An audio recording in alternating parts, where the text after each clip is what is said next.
कि बिहार में रहना है तो हमारा जुल्म सहना है।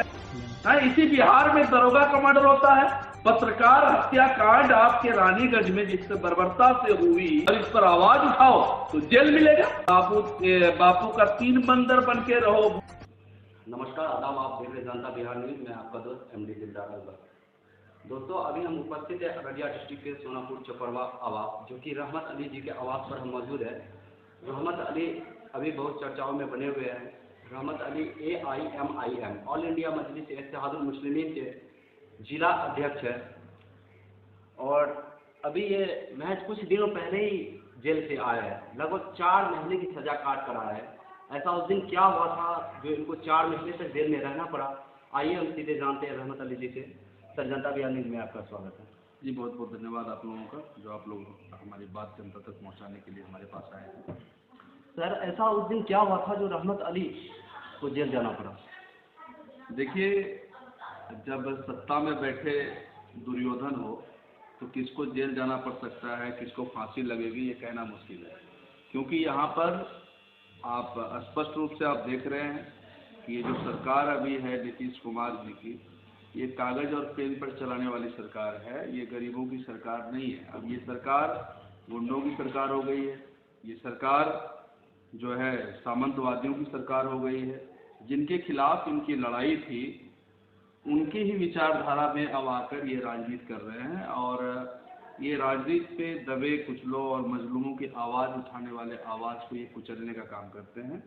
अब देख ही रहे जिस कदर से बर्बरता इन लोगों ने मेरे साथ करी, इनकी पुलिस ने करी, इनके जो अधिकारी ने किया, इनके सरकार में जो शामिल लोग हैं उन्होंने किया, इनके MLA MP ने, जो कुशासन की सरकार चला रहे हैं लोग, वो कुशासन में तब्दील हो गया। यहाँ दबे कुचलों की आवाज़ उठाने वालों के साथ इस तरीके की बर्बरता होती रहती है। एक तरफ सरकार का कहना है कि आप अपनी बात हम तक पहुंचाओ, हम उसका निदान करेंगे। जिस कदर में शहबाज की लिंचिंग SSB के जवानों द्वारा की गई थी और उस बर्बरता के साथ उसकी हत्या की गई थी, 6 लोगों के ऊपर नामजद FIR हुई थी सिकटी थाना अंतर्गत, लेकिन उसके बावजूद उनको न्याय तो नहीं मिला। लेकिन न्याय दिलाने वाले योद्धा को इन लोगों ने जेल में डाल दिया और सरकार की फेल्योर इससे देखी जा सकती है कि एक तरफ मरा शहबाज और दूसरी तरफ शहबाज को न्याय दिलाने वाले को जेल।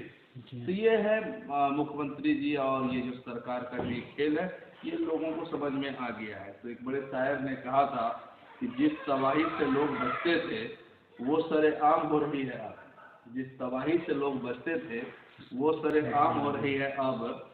अजमते मुल्क इस सियासत के हाथ नीलाम हो रही है। तो ये सियासत अब इस मुल्क में जो है नीलाम हो रही है, खरीद फरोख्त हो रही है और जो सत्ता में बैठे लोग हैं वो इनको अब बिजनेस समझ रहे हैं। अब ये राजनीतिक सेवा के लिए नहीं, बल्कि ये जितने भी राजनेता अभी राज कर रहे हैं ये इनको बिजनेस की तरह, अर्थ के युग में आ गए हैं ये लोग आर्थिक उपार्जन के लिए राजनीति करते हैं। गरीबों से तो कोई लेना देना है नहीं। आप देख ही रहे हो, अगर कहीं पर बलात्कार हो जाए, कहीं पर हत्या हो जाए, कहीं पर खाने में मिड डे मील में सांप मिले, कहीं शहबाज की हत्या हो जाए, वहाँ जाना।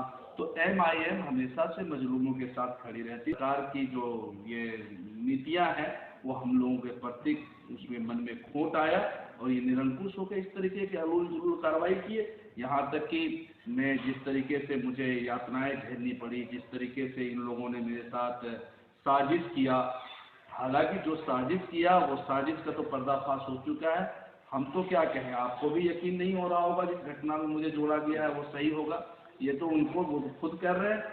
तो इस तरीके की जो कृत्य किए हैं सरकार के लोग और सरकार में जो बैठे हुए, जिसे मैं अपनी भाषा में दलाल कह सकते हैं, सत्ता के दलाल, इन लोगों की दलाली की वजह से यातनाएं झेलने को मिली है।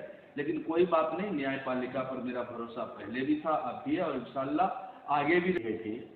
कहीं ना कहीं ऐसा कहा जा रहा है कि आप उसको इंसाफ दिलाने के लिए पुरजोर तरीके से लड़ाई लड़े और रोड पर उतरे। कहीं ना कहीं इसी का खामियाजा कह रहा है भुगता जा रहा है और राजनीति का शिकार आपको बनाया गया। देखिए, एक मामले नहीं, अनेकों मामले हैं। अररिया जिला में ही नहीं, कोसी सीमांचल में अनेकों मामले हैं। सत्ता में हो तो लड़ने में मजा आता है। राजनीति मेरी मजबूरी नहीं है, मैं राजनीति में मजबूरी में नहीं आया हूँ, मैं राजनीति जरूरी समझ कर आया हूँ। 1947 से आज राजनीति बिहार की पूर्ण रूप से धन्ना सेठों के हाथ में चली गई, अपराधियों के हाथ में चली गई। देखिए ना, हौसले कितने बुलंद है। दरोगा का मर्डर होता है, इसी बिहार में दरोगा का मर्डर होता है। पत्रकार हत्याकांड आपके रानीगंज में जिस बर्बरता से हुई, क्या है ये सब? और इस पर आवाज उठाओ तो जेल मिलेगा। ये तो देखा जा रहा है। इसका कहना है कि बापू का 3 बंदर बन के रहो, बुरा ना देखो, कुछ मत बोलो, कुछ मत सुनो। इसके कहने का मतलब है कि बिहार में रहना है तो हमारा जुल्म सहना है। ये सरकार का एजेंडा है। तो आपको क्या लगता है कि शाहबाज का आवाज उठाना आपको कहीं भारी पड़ेगा? बिल्कुल भारी नहीं पड़ा। कोशिश करी उन लोगों ने और मुझे जेल जाना पड़ा शाहबाज के मुद्दों में। मैं मानता हूं इस बात को, लेकिन मैं शाहबाज के परिवार के साथ खड़ा हूं और इंशाअल्लाह आखिरी सांस तक खड़ा रहूंगा। देखिए, जिस दिन हमारी आवाज बंद हो जाएगी, हमारे आवाज को दबाया जाएगा, उस दिन मैं कब्र में लेटना बेहतर समझूंगा, लेकिन मौन में नहीं रह सकता। मेरी परवरिश ही हुई है इंसाफ की लड़ाई लड़ने के लिए। जेल क्यों न जाना पड़े, लेकिन आप सच और हक के साथ खड़े अभी भी। लाठी गोली की सरकार, ये तो मुझे पता थी। अब जेल भरो आंदोलन अगर चाहते हैं सरकार की नई क्रांतिकारी जेल आए, तो मुझे ये जेल और ये जुल्म बार बार पसंद है। तो सर, आप अभी भी शाहबाज की फैमिली के साथ खड़े हैं, और जब आप जेल गए तो आपके इस मुसीबत घड़ी में क्या आपके साथ आपकी पार्टी, आपके कार्यकर्ता खड़े थे? मैं आपको क्या बताऊं, हमारी पार्टी ने मुझे एहसास करा दिया कि, और मुझे एहसास हुआ कि हमारी पार्टी पहले जितना एहसास नहीं था, उससे ज्यादा एहसास करा दिया कि हमारे साथ मजबूती के साथ। इसलिए मैं कहता हूँ मेरी पार्टी मेरे साथ मजबूती के साथ। सर, आप जब जेल गए तो जो सोशल मीडिया पे वीडियो वायरल हो रहा था कि कुछ कार्यकर्ता जो आपके फैंस थे वो बोल रहे थे कि रहमत अली जी आज जेल चले गए और उनका साथ उनके पार्टी छोड़ दिए, उनको क्या कहना चाहिए, कैसे समझाएंगे? देखिए, हमारे जो चाहने वाले हैं, हमारे जो दोस्त हैं, हमारे जो कार्यकर्ता हैं, वो नादानी में ऐसा बयानबाजी कर गए होंगे, क्योंकि उनको लगा होगा कि रहमत अली जेल गए। जेल जाना तो एक प्रक्रिया था। और उस आप जो जेल गए तो लगभग कितने देर आपको जेल में रहना पड़ा? 133। कब आया सर?